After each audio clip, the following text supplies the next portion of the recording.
শীতকালে যত শীত বেশি, কাজ করতে যত কম ইচ্ছে করে, ততই কিন্তু কাজ বেড়ে যায়, আবার সময়টাও কম। তো যাই হোক, সময় কমানোর জন্য, গ্যাস বাঁচানোর জন্য দেখো এদিকে আমি আলু সেদ্ধ, ডাল সেদ্ধ, ডিম সিদ্ধ একসাথে দিয়ে দিয়েছি। যেহেতু আমার সুগার আছে তাই আমি ডালের মধ্যে আলু দিলে আলুর জুসটা চলে যাবে, তাই ডালটা টিফিন বক্সে দিয়েছি, আলুটা প্রেসার কুকারে দিয়েছি, ডিমটা একটা বাটিতে বসিয়ে দিয়েছি। সিটি দিয়ে নিলে সবটা একসাথে সেদ্ধ হয়ে যাবে। ওইদিকে তো সব সেদ্ধ নামিয়ে রেখেছি, এইদিকে একটা ঝাল তো করতেই হবে। এখানে করবো আজকে মাশরুমের ঝাল। এই রসুনটা না গোটা রয়ে গেছে, কাটা মানে বাটার ওখানে দিনি। মাশরুমের ঝাল করার জন্য এই তো, ঝাল বলতে মাশরুম কষা আর কি, মাংসর মতো অনেকটা।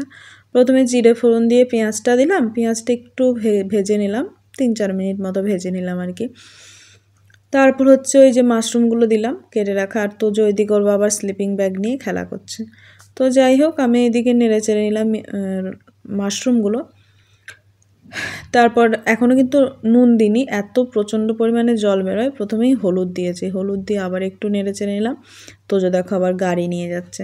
তো সারাদিনইও কোনো না কোনো কাজে ব্যস্তই থাকে। এখনও পর্যন্ত আমি কিন্তু নুন দিইনি। অনেকক্ষণ পরে জলটা শুকিয়ে এসছে।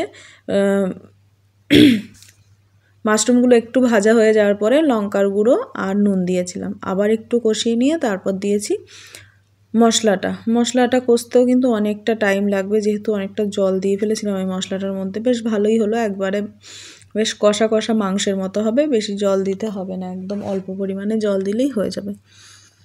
তো যাই হোক, এখানে তো কষা মাংস করলে যেমন একটা সুন্দর সেন্ট বেরোয়, ঠিক তেমনই বেরিয়েছে। কষানো তো হয়ে গেছে, এবার সামান্য পরিমাণে গরম মশলা বাটা জলটা দেব, প্লাস আরও একটু জল দেব, দিয়ে ভালো মতো গ্রেভি হলেই কিন্তু এটাকে নামিয়ে নেব।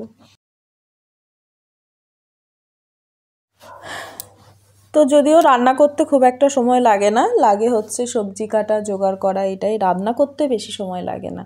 রান্না করার পরে যেই কাজটা থাকে সেটা হলো রান্নাঘর পরিষ্কার করা।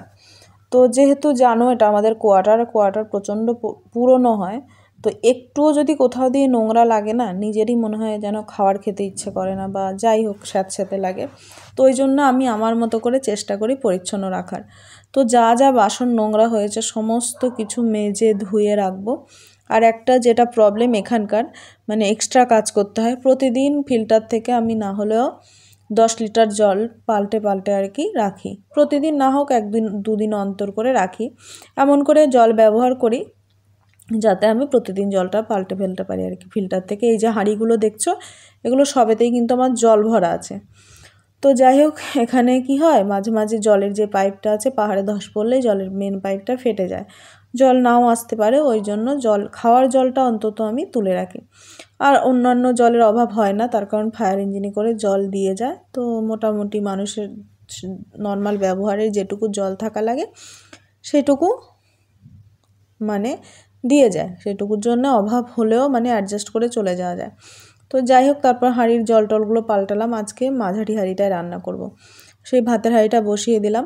এইদিকে দেখতে পাচ্ছ এতক্ষণ ধরে সব মানে ঝটপট করে নিয়েছি। প্রথমে বাসনগুলো মেজে ওই কোণাটায় আমি রেখেছি, জল ঝরতে যাকে তার মতো তার জায়গায় অ্যাডজাস্ট করে রেখে দিচ্ছি, যাতে ওই জায়গাটা ফাঁকা হয় এবং শুকিয়ে থাকে। বাসনের একটা উঁচু করে ঝুলিয়ে রেখেছি, যাতে একদম সবসময় প্রতিদিন নিচে আমি মুছতে পারি, একটা পোকা মাকড় তেল যেন এখানটায় বাসা না বাঁধতে পারে। তো যাই হোক, নিজের মতো করে চেষ্টা করেছি, মানে সমস্ত কোয়ার্টারটাই নিজের মতো করে যেভাবে যেটুকু পরিষ্কার আমার দ্বারা রাখা সম্ভব আমি চেষ্টা করি। আর এই সব করতে করতেই জানো না, একে তো শীতের বেলা, সময় শেষ হয়ে যায়। তো যদিও স্নানটা আমি 12টার মধ্যেই সেরে নিই বেশিরভাগ দিনই, কখনো কখনো 1-2 বাজে।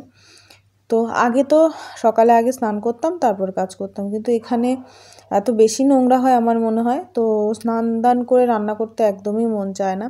সকালবেলার মানে টুকটাক যেটুকু ফ্রেশ হওয়া সেটুকু হয়ে মানে করি। তারপর তো শীতকালে হচ্ছে যেটা মেন, বেড পরিষ্কার করা। কত কিছু যে বেডে থাকে, আজকে তো তেমন কিছুই নেই, শুধু কাঁথা কাপড়ই আছে। প্রচুর জিনিস, গাড়ি ঘোড়া নানান কিছু। তো যাই হোক, অভিও এইদিকে খেতে চলে এসছে বলতে অনেকটা টাইমও থাকবে, 1.5 ঘন্টা মতো। এর মাঝে আমি স্নান পুজো সবটাই সেরে নেব, ঘর ঝাড় দেওয়া, ঘর মোছা। আধা ঘন্টা লাগবে আমার আর স্নান করে আসতে। তারপর খেতে আধা ঘন্টা, আর আধা ঘন্টা রেস্ট করে অভি যাবে।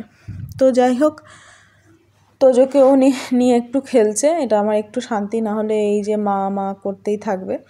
তবে বলবো সেইভাবে কিন্তু আমাকে আগে কখনোই জ্বালায়নি, এখন জানি না একটু আধটু, তবু আমি সত্যি মনে হয় জ্বালাচ্ছে, বিরক্ত হচ্ছে। আসলে ছোটো থেকে তো সেইভাবে জ্বালায়নি, ওই জন্য এখন হয়তো অল্পতেই বিরক্ত হয়ে যায়। তো যাই হোক, এই বেডটা টান টান করে দেখলে না সারাদিনের ক্লান্তি দূর হয়ে যায়। যখন বেডটা টান টান দেখি, বিছানা চাদরটা, আর যতক্ষণ বেড মানে ক্লিন না দেখবো, যত কিছুই করি শান্তি নেই। তো সমস্ত কাজকর্ম তো সারাদিন তোমাদের দেখায়নি, যেটা মেন কাজ, ঘর পরিষ্কার আর রান্নাঘর পরিষ্কার, রান্না করার পরে সেটাই তোমাদের সাথে শেয়ার করে তারপর বিকেলবেলা তোজো ঘুম থেকে উঠেছে, ওকে নিয়ে এসেছি সবজির বাজারে। সবজি দেখো আজকে কি সুন্দর সবজি, কত সবজি শীতের। তো যাই হোক, চলো আমি সবজিগুলো নিয়ে নিই। আজকের ব্লগটা কেমন লেগেছে তোমাদের জানিও। আমার নিজের কাছে না পার্সোনালি অনেক ভালো লেগেছে আজকে ব্লগটা, তার কারণ হচ্ছে অনেক দিন পর আমি তোমাদের সাথে এইভাবে ব্লগ শেয়ার করেছি, যে আমার সারাদিনের কাজকর্ম এইসব নিয়ে আর কি। আমার মনে হয় লাস্ট কবে আমি তোমাদের বাসন মাজা দেখিয়েছি, সেই চণ্ডীগড়ে থাকতে দেখিয়েছি হয়তো, এইখানে এখনও দেখাইনি। তো যাই হোক, তোমাদের কেমন লেগেছে ব্লগটা জানিও। তো চলো টাটা। পাহাড়ে মানে হঠাৎ করেই সকাল হয়ে যায়, আবার হঠাৎ করেই কিন্তু সন্ধে হয়ে যায়, হট করে একটা পাহাড়ের পেছনে সূর্যটা লুকিয়ে যাবে আর বেরোলোই না। তো যাই হোক, চলো।